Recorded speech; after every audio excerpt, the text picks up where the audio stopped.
неудобният въпрос ще ми зададете.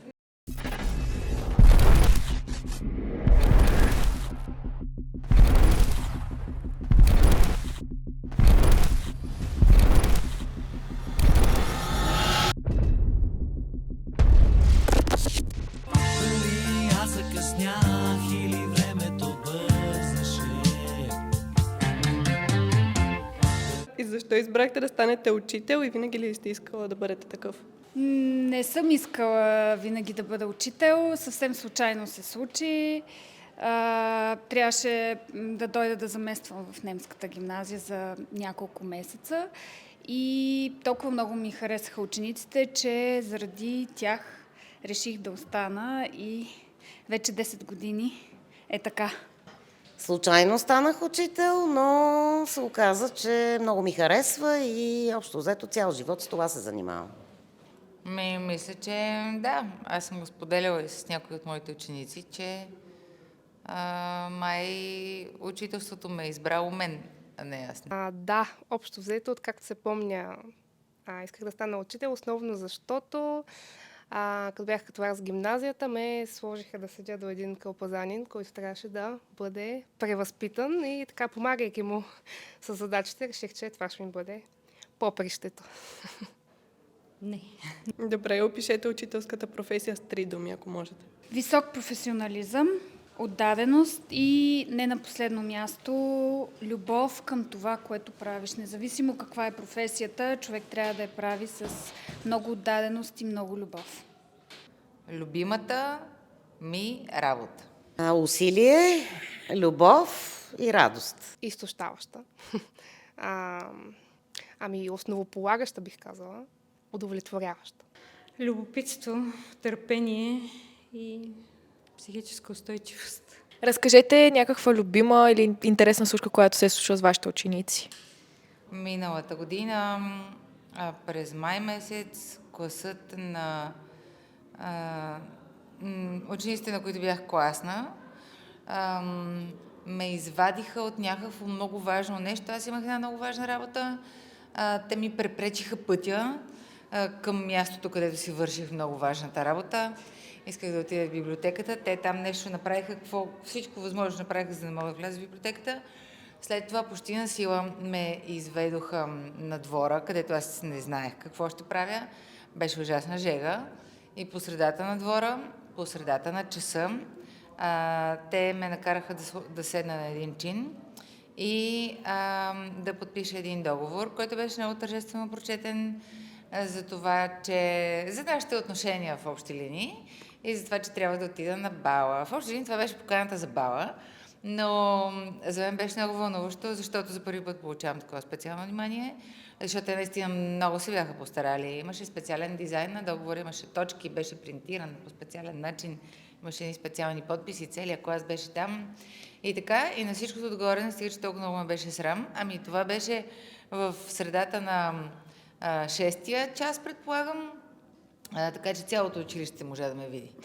Тоест всички, които бяха по класните стаи, нали? Имаше една много странна случка по време на COVID. Включваме се онлайн.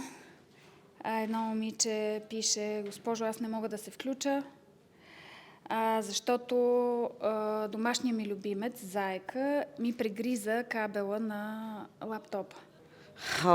Много са. Все пак аз имам 30 и повече години трудов стаж, така че не съм подготвена за отговор на такъв въпрос, честно казано. Трябва да ги структурирам, синтезирам, така че да може наистина да прозвучи като интересна случка, така че не знам, ще помисля. С първия ми випуск, който бях започнала тук в немската гимназия, когато ме поканиха на бал.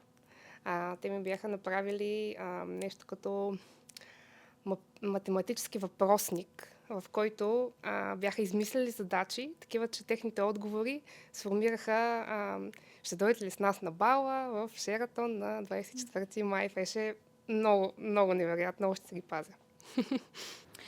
Много са интересните.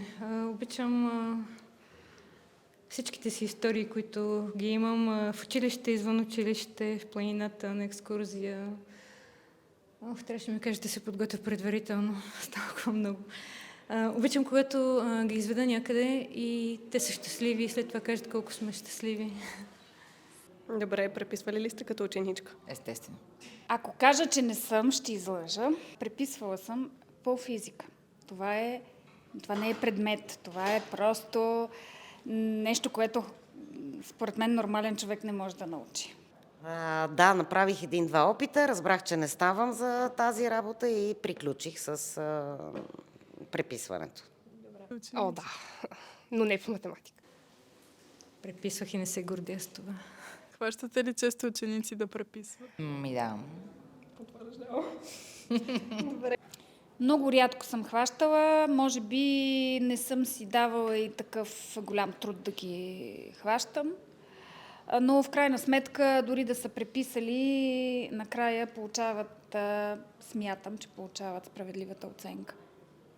Ако все пак ги хванете, че преписват, как реагирате, какво правите? Ами много бурно реагирам по принцип, както и за ненаписани домашни. Много се карам.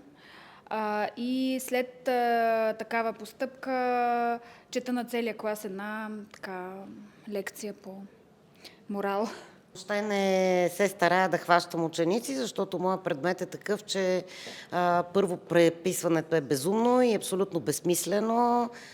Освен това гледам на преписването като на липса на себеуважение от страна на ученика и въобще се старая да го игнорирам от съзнанието си, че съществува. Знам, че има хора, които преписват, но това е техен избор, който няма да ги доведе до нищо добро, мисля аз. Дали ги хващам често, не бих казала, защото мисля, че се уважаваме достатъчно, за да няма нужда от това. Раз ги хващам, да. Ще ми се да не ги хващах. Щях да си мисля тогава, че не преписват. Хващам ги. Гадно ми е. Надявам се, че и на тях. Добре, и последно, ако трябва да сравнявате училището, когато вие сте били ученичка и училището сега, коя е първата и най-съществена разлика, която ви хрумва? Ами, може би, че свободата на изразяване, свободното мислене е основното, което е различно от тогава и сега. И също така и дигитализацията. Добре, кът. За мен лично най-основната разлика е, че сега на мен ми харесва, а тогава не ми харесваше. Ами разликите са много и ми хрумват няколко наведнъж и всички са съществени. Самото училище като институция не бих казала, че се е променило. От гледна точка на това, че все още има твърде много неща, които не са практични, не са в полза на нито учители, нито ученици, но пък може би има много повече млади учители, поне аз така го забелязвам. Например, докато аз бях ученичка, така млади учители, с които може човек да ги усети като по-близко до тях. Аз не съм нямала такива учители. Докато сега, да кажем, в нашата колегия има много такива. И това според мен така предразполага самата среда, сфера, атмосфера в училище да е някакси не толкова стресова, може би. Не знам, така си мисля. Всичко е различно. Огромна е разликата. Вие имате свободата да се обличате както искате, имате свободата да избирате предмети, имате свободата да пътувате на обмен в чужбина и така нататък. Огромна е разликата, повярвайте ми. Гледайте филма вчера и ще разберете. Добре, много ви благодарим за това интервю. Кът. Аз бях ученичка в едни много смутни, много драматични времена през 90-те години. Всъщност ние дори нямахме учебници, защото старата система така му беше рухнала. И особено учебници по български език, по история, по география трябваше да се пишат наново. Ние трябваше да ги чакаме да се напишат. Междувременно имахме някакви глупави записки, по които учихме. И качествени учебници се появиха едва когато аз бях в последната година от моето обучение в гимназията. Така че това е много голяма и много съществена разлика. Другото нещо, което забелязвам е, че в момента има много повече млади хора и много повече качествени специалисти, които искат да станат учители. И сега за материалната база в училището изобщо не говоря, нали? Тя няма никаква база за сравнение Но мога да ви кажа коя е най-хубавата разлика. И най-хубавата разлика е, че децата в момента, вие и тези, които идват след вас, притежават качества, които ние никога не сме имали, дори не сме се сещали, че е възможно да има. Вие сте изключително свободни, нямате страхопочитание към авторитети, каквито и да са. Ако някой човек иска да бъде авторитет пред вас, той трябва да защитава тази позиция ежедневно. И сте наистина свободни. Дали аз закъснях или времето бързаше? Дали аз закъснях или всичко без сън?